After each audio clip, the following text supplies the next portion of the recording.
Hola muchachos, muy buenos días, tardes o noches. En este video ya entramos de lleno al inicio del módulo 2 de la materia Los grandes escritores universales. El tema que trataremos será sobre el romanticismo.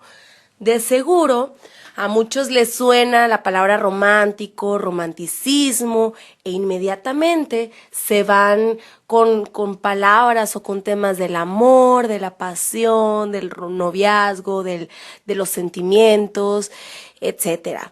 Sin embargo, debemos de recalcar que la palabra romántico o romanticismo se ha ido deformando a través del tiempo.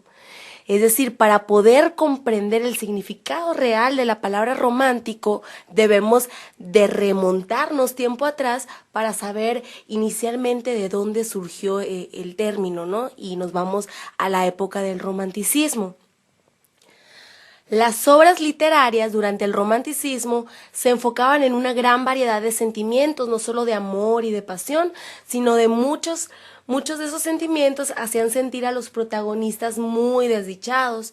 Por ejemplo, la desesperación, la tristeza, la libertad, la muerte, la pasión, la exaltación de la naturaleza son partes esenciales del espíritu romántico que se vivió a mediados del siglo XVIII. Pero para entender plenamente el movimiento romántico hay que conocer el contexto en el cual se desarrolló. Pues el romanticismo fue una reacción en contra del neoclasicismo o clasicismo. Este movimiento tuvo mucha popularidad en Europa y comenzó a partir de la muerte de Luis XIV en 1715, culminando al inicio de la Revolución Francesa en 1789. Es decir, que este movimiento del neoclasicismo duró aproximadamente cerca de 74 años.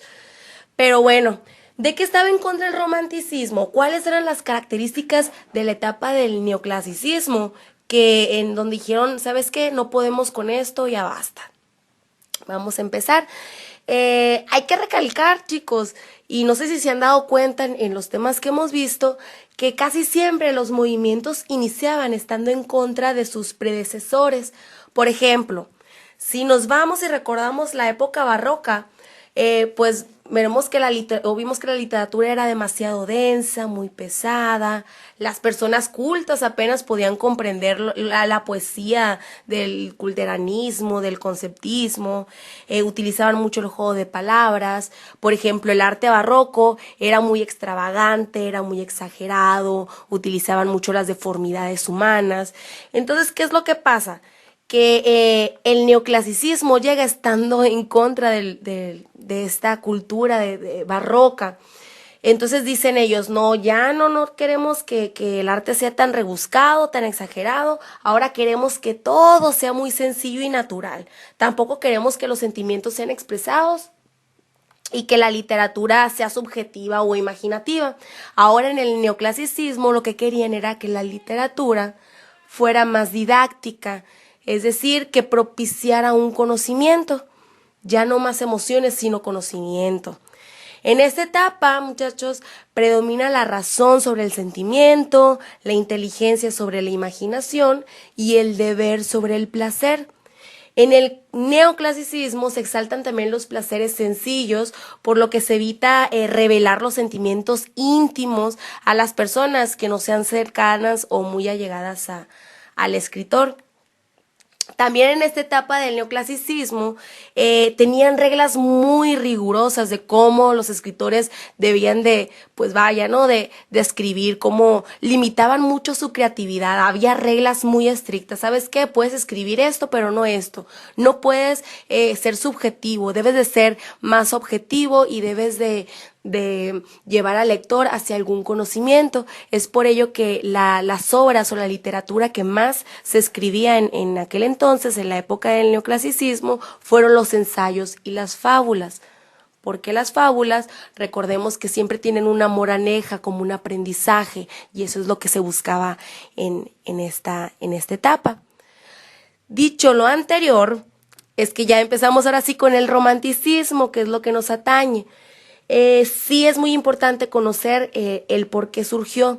El romanticismo llega y dice, a ver, espérenme tantito. En el neoclasicismo, las reglas son muy rígidas de cómo escribir y que el arte tiene que ser de cierta manera, nos parece absurdo. Entonces, no estamos de acuerdo, dijeron en el inicio del romanticismo, ¿no? En esta etapa, pues prácticamente se destaca al ser como un ente individual, único, un yo que está en primer lugar ante todo, es decir, si yo quiero expresar mis sentimientos, lo voy a hacer, por lo que se presenta al hombre como una persona con emociones, defectos, virtudes, que siempre está en búsqueda de sí mismo, ya sin rigideces ni limitaciones de cómo deben describir o no. Una de las características del romanticismo es que la muerte es un tema que se presenta constantemente en las novelas y en los poemas de este periodo. Mucha muerte, tragedia, drama. Por eso les digo, el romanticismo no solamente es amor, sino que hay sentimientos extremos. Tanto puede haber amor como puede los finales acabar trágicamente. También otra de las características es que impera la imaginación y la subjetividad por encima de la razón. Se habla de un acercamiento a la naturaleza que ayuda al ser humano a expresarse mejor. Otra característica es que el hombre anhela la libertad, es decir, después de haber estado atado a las reglas del arte, del neoclasicismo, el ser humano ya es más autónomo y se guía por sus fantasías y sus sentimientos. Aparece la nostalgia, la melancolía y la pasión en la mayoría del arte y de las obras literarias. Los artistas admiraron el pasado y la historia, sobre todo la época del medieval, ¿se acuerdan de que admiraban, bueno, que todos se lo pedían a los dioses, se maravillaron con los cantares de gesta, con las leyendas, con los héroes? Entonces también tuvo mucha influencia la época medieval en cuanto a la escritura. Muy bien, muchachos. Por último, para poder comprender también el contexto histórico de las obras literarias, es necesario también saber qué es el ambiente, qué se le conoce por ambiente. Es de suma importancia para que el lector se dé cuenta de lo que el narrador está diciendo, ya que nos ayuda a entender un poco más a los personajes y la posición en la que se encuentran. Se podría decir que el ambiente es el contexto de la historia.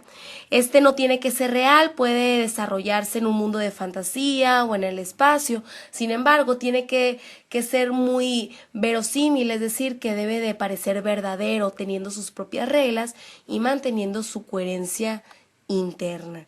Es decir, el ambiente hay que relatarlo de cierta manera que nos lleve al lector a vivir el momento, a vivir esa época que se está narrando para poder comprender por qué se está dando cierta situación en la historia. Muy bien, muchachos, pues eso es todo por el momento y esperen el próximo video. Saludos.